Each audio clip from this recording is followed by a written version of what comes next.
mi, fa, sol, fa, mi, re, do. This is Liz Grace, and I'm back.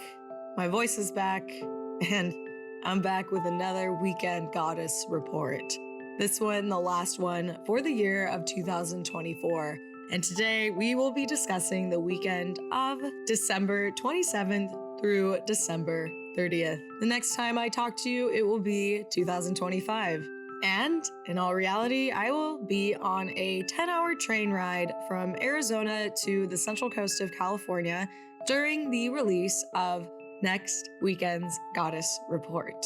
So hopefully I am able to locate a quiet space to record next weekend's Goddess Report like I am today from the lovely location of my father's living room. So stay tuned for next weekend to see if I successfully can pull it off again.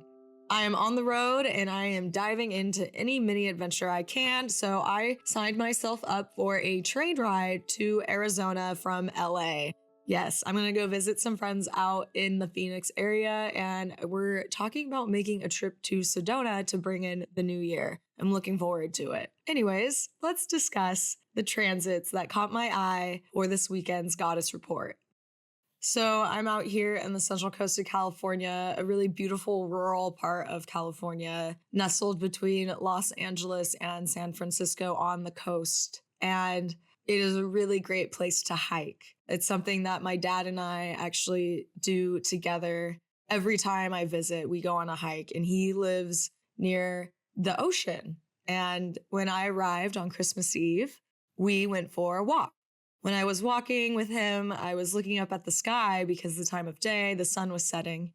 And I realized I hadn't seen stars in a while. And so I have a Star Explorer app on my phone, a free one. And I was getting all zoned out on these really bright points. I pulled out my phone, and sure enough, what I was captivated by was Venus, the evening star. I was also captivated by Jupiter.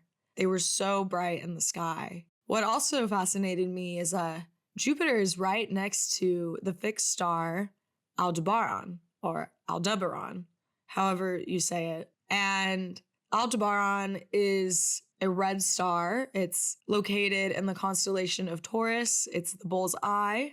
And Jupiter right now is retrograde in the sign of Gemini. In Western tropical astrology, Aldebaran, the fixed star, is located at 10 degrees 8 minutes of the sign of Gemini. Yes, it's a little confusing. Where the star is currently in our night sky is the constellation Taurus. However, by studying the Western tropical zodiac, we are all agreeing on a collective consciousness that was established in the Hellenistic era that occurred in the 1st century BCE.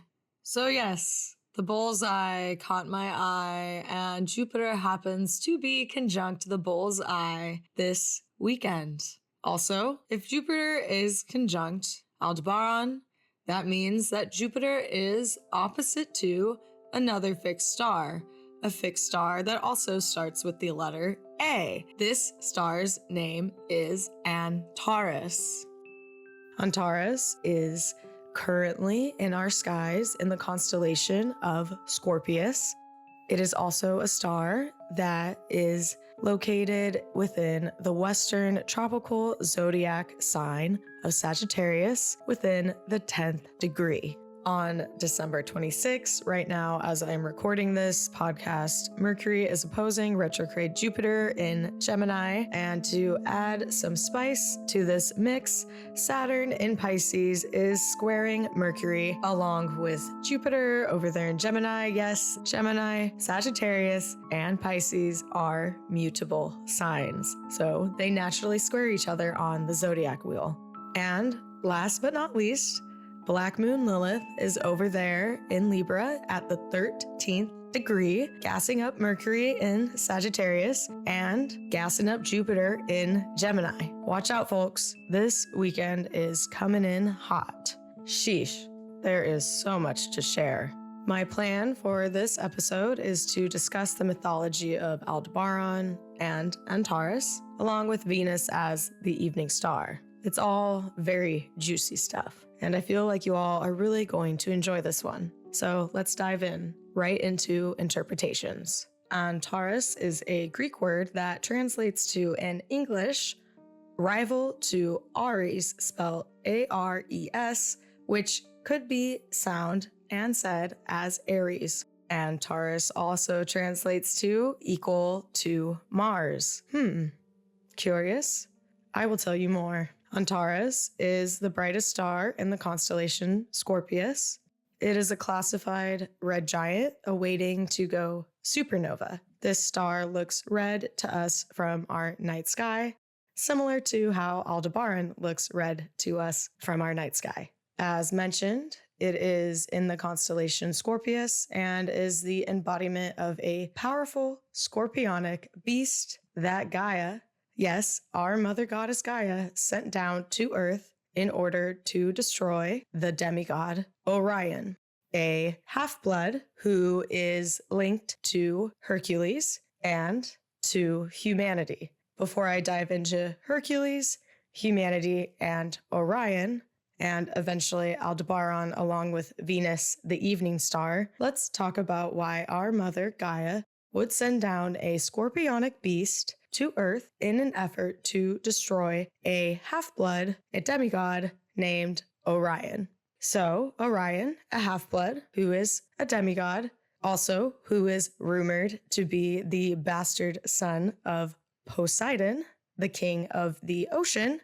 Yes, Orion was gifted with excellent hunting prowess and beautiful looks, but he was vain and he struggled with modesty. Of course, this is my abridged version of the myth, and I am adding drama for effect. Do some research on Orion yourself, I dare you. Back to my version of the story. So Orion boasted to the heavens one day that he was the strongest of them all, and that he was capable of killing all of Earth's, all of Gaia's creatures. Mother Gaia heard this calamity and promptly devised a plan to sick a scorpionic beast on Orion. This consequently meant sending a horrifying and poisonous monster to Earth. But hey, Orion was talking big game and sacrifices had to be made.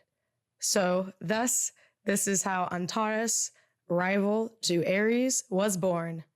Oops, and we can't forget equal to Mars. That's part of Antares's title. All right, so this is where Aldebaran comes in, a fixed star whose name is of Arabic descent, translated to English as the follower. In some sects of astrology, this star, along with Antares, are considered to be a part of what is termed as the four royal stars. Each of these stars, in the practice of galactic astrology, are linked to a guardian angel, or rather an archangel.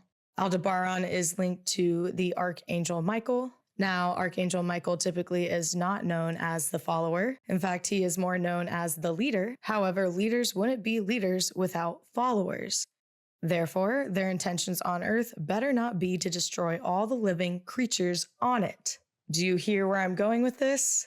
This fixed star, Aldebaran, was termed the follower in ancient Arabic because, from our perspective, the star Aldebaran is following the Pleiades in the sky, the famous seven sisters, which brings me to Venus. Why? Well, for those of you that do not know, the Pleiades are linked to Venus. Venus is one of the brightest points in our dark skies, and so are the Pleiades. Both of these celestial objects represent the epitome of female beauty. Beyond that, they are celestial markers for the seasons. For example, as the Pleiades rise in the night sky, along with the appearance of Venus in the evening in our skies, this is a signal of a time for harvest, as opposed to seeding. What is interesting now that we have explored both the scenarios that make up the essence of Antares and Aldebaran, we see that in both of the stories, this masculine energy is being directed or is following a female energy.